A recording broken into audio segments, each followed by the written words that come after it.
Mediasi di pengadilan merupakan salah satu tahapan yang wajib dilalui oleh para pihak berperkara dalam prosedur acara perdata, baik di pengadilan negeri maupun pengadilan agama.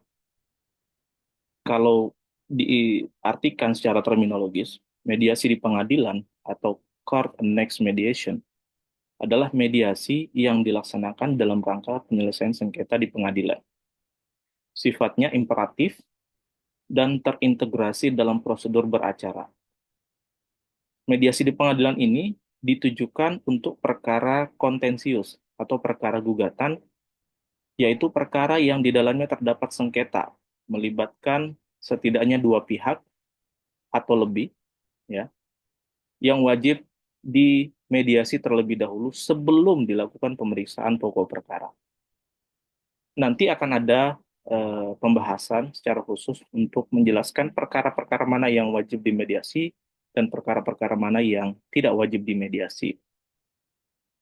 Jadi kawan-kawan sekalian, mediasi di pengadilan ini hanya melingkupi prosedur beracara di pengadilan dalam lingkungan peradilan umum maupun peradilan agama.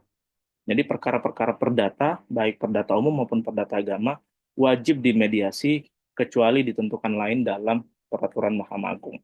Nah, untuk mediasi di pengadilan ini, ada beberapa ketentuan terkait.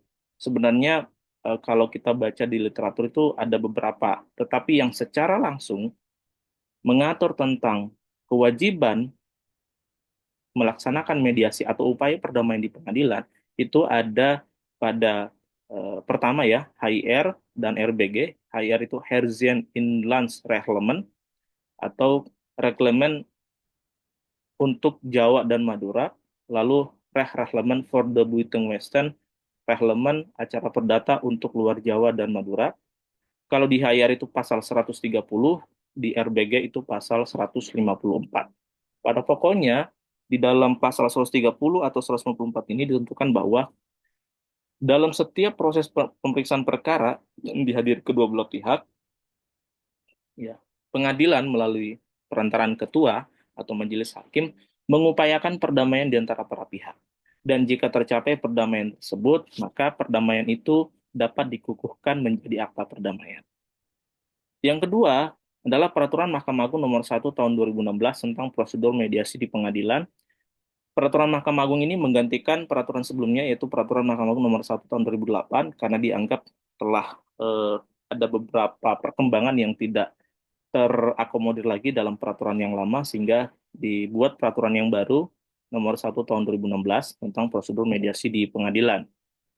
Kemudian, Mahkamah Agung merespons perkembangan eh, kebutuhan penanganan perkara, di mana masyarakat itu memerlukan eh, aksesibilitas yang lebih luas terhadap layanan pengadilan, tidak hanya eh, prosedur beracara secara konvensional, tetapi pengadilan juga perlu memberikan apa istilahnya keluasan bagi para pihak untuk melaksanakan prosedur beracara secara elektronik. Nah, karena itu Mahkamah Agung menerbitkan Peraturan Nomor 3 Tahun 2022 tentang mediasi di pengadilan secara elektronik yang memungkinkan prosedur mediasi yang terintegrasi dalam proses beracara atau court annexed mediation itu dapat dilaksanakan secara elektronik. Sehingga meskipun pihak-pihak tidak berada di tempat tinggal atau domisilinya, misalnya dia berada di luar negeri, atau sedang tugas luar, atau karena ada halangan tertentu yang sah, sehingga tidak dapat hadir in person di ruang sidang atau ruang mediasi, maka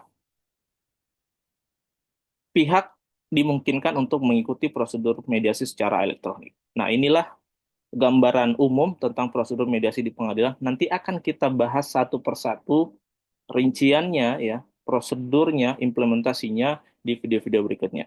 Demikian, dukung terus kanal ini dengan subscribe, share, like, and comment. Salam The 1 Minute of Law Studies.